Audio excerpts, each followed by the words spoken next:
মাটি দিয়ে টালির ঘর, সামনে পদ্ম পুকুর, নারকেল গাছ দিয়ে পুকুর পাড়টি বাঁধানো ও পুকুরে দুটি নৌকো বেঁধে রেখেছি। সব মিলিয়ে আমার স্বপ্নের একটি দৃশ্য তোমাদের দেখাবো। তাই সকাল সকাল বেরিয়ে পড়লাম মাটি আনার উদ্দেশ্যে। চলে এলাম বর্ধমান ক্যানেলের মাটি নিতে। এখানে এসে দেখি এ তো মাটি নয়, এ যেন সোনা পেয়েছি। তাই আর দেরি না করে জলে নেমে সোনা তুলতে লেগে পড়লাম ও কিছুটা পাড় থেকে শক্ত মাটি নিয়ে এলাম। বাড়ি এসে শুকনো মাটিগুলি ভেঙে জলে 1 ঘন্টা ভিজিয়ে রাখার পর চালনি দিয়ে ভালো করে চেলে নিলাম, যাতে মাটির ভিতরে কোনো নুড়ি কাকড় না থাকে। আমার পছন্দের একটা পরিবেশ তোমাদের সামনে বানিয়ে দেখানোর চেষ্টা করব।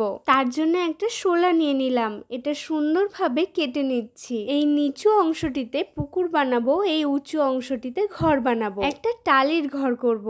আর ঘরটি শোলা দিয়ে করব, কারণ আমি যদি মাটি দিয়ে ঘরটি করি তাহলে ভীষণ ভারী হয়ে যাবে। পুরো শোলাটির উপর মাটির প্রলেপ দেওয়ার পর ঘরের দেওয়ালগুলিতেও প্রলেপ দিয়ে দেবো। এক এক করে 4টি দেওয়ালই পুঁতে নেব ও এরপর পুরো জায়গাটি সুন্দর করে প্লেন করে লিপে নেব।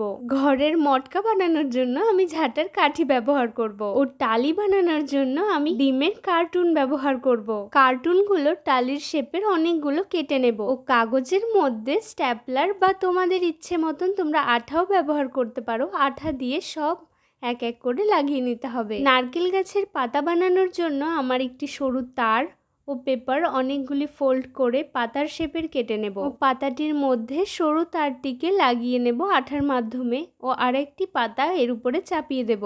পাতাটির 2 পাশে আমাদের সবুজ কালার করে নিতে হবে। পাতাটিকে ফোল্ড করে কুচি কুচি করে কেটে নেব নারকেল গাছের পাতার মতো। পাতাটির মধ্যে এই সরু তারটি দেওয়ার সুবিধা হলো আমরা নিজেদের মতন শেপ দিতে পারবো। পুরো পুকুরটি আমি নীল ও সবুজ কালার দিয়ে কালার করে নেব ও একটি শুকনো গাছের ডালের মধ্যে বানানো নারকেল গাছের পাতাগুলি এক এক করে অ্যাটাচ করে নেব। তাহলেই আমাদের নারকেল গাছ কমপ্লিট হয়ে যাবে। পুকুরের পাড় বরাবর নারকেল গাছগুলি এক এক করে লাগিয়ে নিচ্ছি। এরপর বানাবো আমি নৌকো বানানোর প্রসেসিং ভিডিও আমি আগেও পোস্ট করেছি।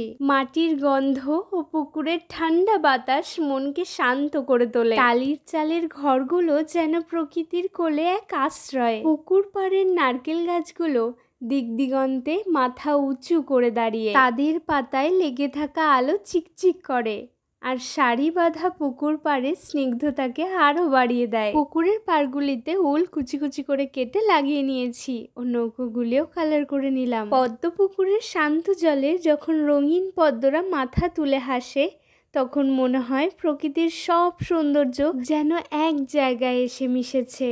কাশফুল বানানোর জন্য সাদা উল কুচি করে কেটে সরু তারে আঠা লাগিয়ে খুব সহজ পদ্ধতিতেই বানিয়ে ফেললাম। এবার কলা গাছ বানানোর জন্য সেম পদ্ধতিতে নারকেল গাছের মতনই কলা গাছও বানিয়ে ফেলবো। কলা পাতার মতো অনেকগুলি পাতা বানিয়ে সেম নারকেল গাছের মতনই এক এক করে অ্যাটাচ করে লাগিয়ে নিলাম। বাড়ির পাশে কিছু কলা গাছ তৈরি করে লাগিয়ে দিলাম ও সব থেকে সুন্দর একটি রাজহাঁস পুকুরে বানিয়ে দিয়েছি।